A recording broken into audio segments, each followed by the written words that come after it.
He made $100 million, and he's his own boss. He can say and do what he wants to do, having a great team. Yeah. Because no one person can do it by himself.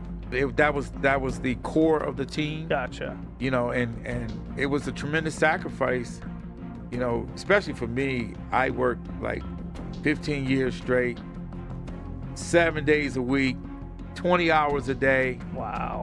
That whole middle part of my life, yeah, it didn't exist. It didn't exist. And now you have this egg on your face and things are falling apart. And now people are wondering, did you get screwed, or was it your own financial ignorance, and now you're bitter? People taking shots at a great fighter, Mayweather. Probably the same people that were, applauding him and saying how great he was at one point. And now they're taking shots at him like they're almost, like they get pleasure out of seeing a great fall, potentially. You're right, fall. but when you call yourself the money man, you do it to yourself a little bit too. No, I can't argue with that. Leonard Ellerbe expressed his views on Floyd Mayweather supposedly squandering his $1.1 billion fortune, describing the outcome as nearly predictable. He stated that having worked closely with Floyd before, he saw his extravagant spending habits up close, habits he thinks ultimately caused significant financial problems. I've been saying from day one what it is that, and they know, everybody laughed at me. They laughed at me. They say, oh, he just talking nonsense. I've been told, all of you. Leonard Ellerbe explains that once Floyd Mayweather attains massive fame and success, criticism becomes unavoidable. He adds that the true measure lies in how Floyd handles that criticism. At the end of the day, when you're on top, when you're at the top, you can expect criticism. It just comes with success, and it's all about how you handle things. And me personally, none of it's personal. None of his Leonard Ellerbe says that Floyd Mayweather might have created a strong business empire if he had managed his ventures with more focus and made wiser strategic choices. Who formed his own company, right? But he was the first one that had a team surrounded by him. That our focus was the business, and his focus was the boxing. And in turn, we built the brand, built Mayweather Promotions. Yeah. And Floyd became his own boss. Wow. And that was the. Logan Paul mocks Floyd Mayweather Jr., claiming he is still waiting to receive the $1.5 million he says is owed from their exhibition fight.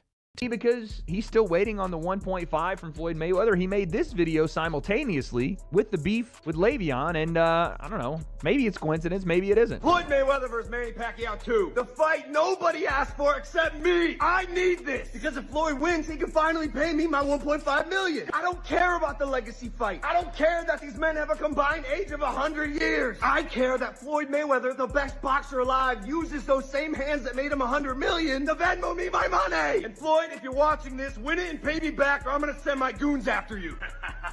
Gotcha. Hey. I really don't know why I watched that.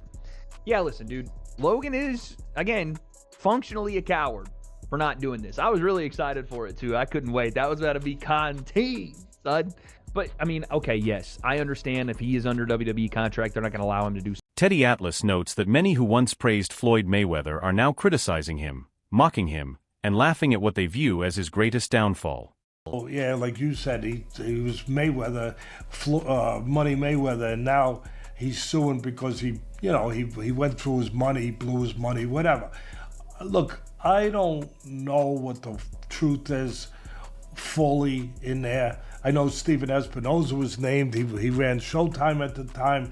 He was named him. I never was a fan of Espinoza. Again, I'm not afraid to say and not mince my words when I feel a certain way. And and I've taken arrows for it, and of course I've also taken some praise for it. That people say, hey, Teddy's going to say what he feels. I was never a fan of him. I never thought he was a man that kept his word. I never thought he really did a great job over at Showtime. I mean, they put some good fights on because the fights were available, because the landscape made it. Some say Floyd Mayweather isn't broke at all, arguing that beyond money, he remains wealthy in peace of mind, unbothered by gossip, and unaffected by others' opinions about his life and career.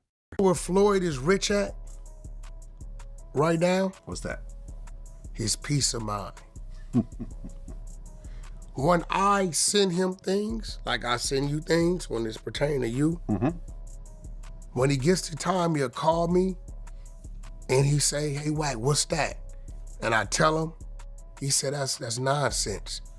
He said, well, as long as they trying to figure me out, they not gonna be able to figure out what they need to do. And he continues to move. I will say this without saying too much, that I've seen him pass on some big deals based upon business he already has on the table. But again, I've been to his home. I talk to him regular. He's my business partner. Malinagi says that if Floyd Mayweather Jr. had kept his finances private, far fewer people would question his wealth. Instead, his constant public displays of luxury drew attention to his money, inviting scrutiny from both fans and critics. They were seeing how much Floyd was making, right? And Floyd himself was flaunting himself like he was the guy who was making that kind of money. And for all intents and purposes, I assume he was. Everybody assumed he was, and it seemed like he thought he was because he wasn't complaining. He was showing off, you know? This is why, as I get older, I feel like, and everybody always tells you this when you're young, like, keep your finances private, you know, and this is why I think this is a big reason why. First and foremost, you notice that if you don't keep your finances private, everybody and their mothers ask you for money constantly. And they don't ask you for... That happens either way. And they don't ask you... Well, people assume you have money, but if you flaunt it, you definitely... They confirm you have money. And they don't ask you for money like you need to buy the Rolex or the Lamborghini. They'll guilt you into it. They need their mother's dying in the hospital. They need to pay for a funeral. Their kid is sick. Like, they guilt you into it, and you almost feel bad not giving. A boxing analyst examines the surprising financial decline of Floyd Mayweather, once famous for flaunting his massive wealth. Over the years, Mayweather collaborated with major figures like Steven Espinoza and Showtime, but he is now pursuing a $340 million lawsuit over allegedly unpaid earnings. Although his longtime advisor Al Haymon isn't directly involved, the growing number of legal battles complicates Mayweather's situation. The analyst notes that his lavish lifestyle, his extensive luxury car collection, costly jewelry, and ownership of a private jet likely contributed significantly to these problems.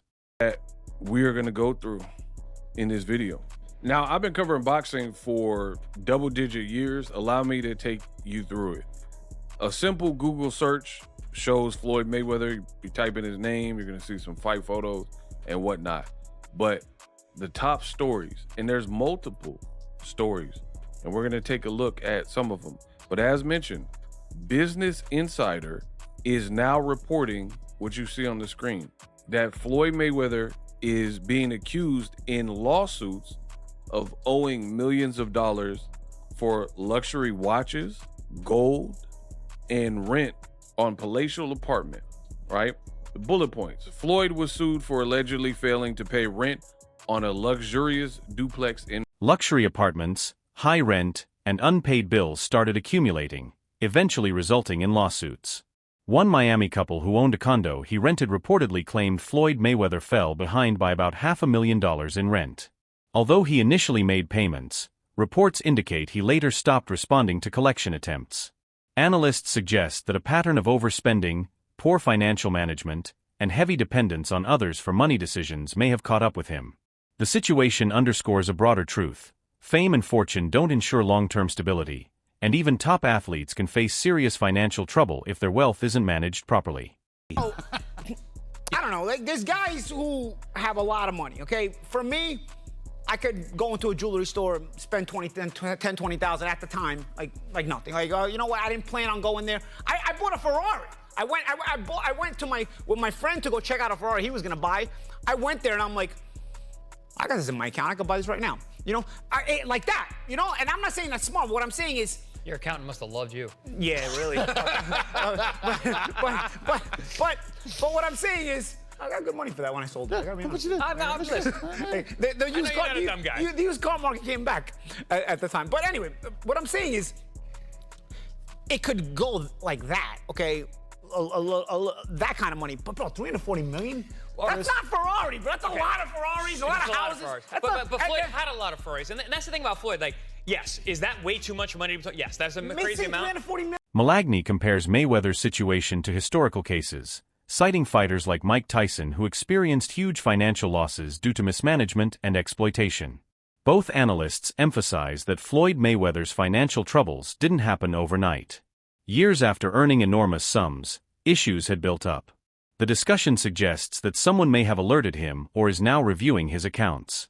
Overall, it highlights that fame and wealth alone don't guarantee financial security, even for the sport's top earners.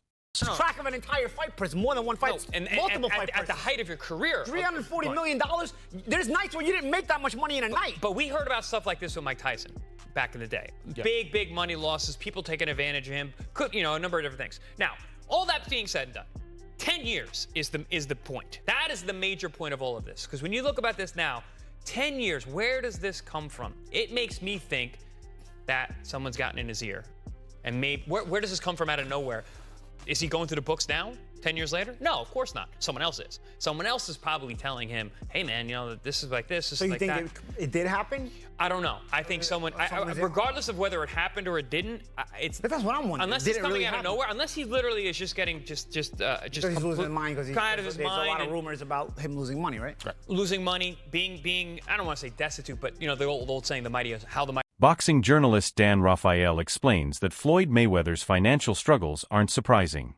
Rafael says anyone who followed Mayweather closely could have predicted this, given how openly he flaunted his wealth. His lifestyle was extravagant and highly visible, with private jets, luxury cars, lavish trips, and constant displays of riches.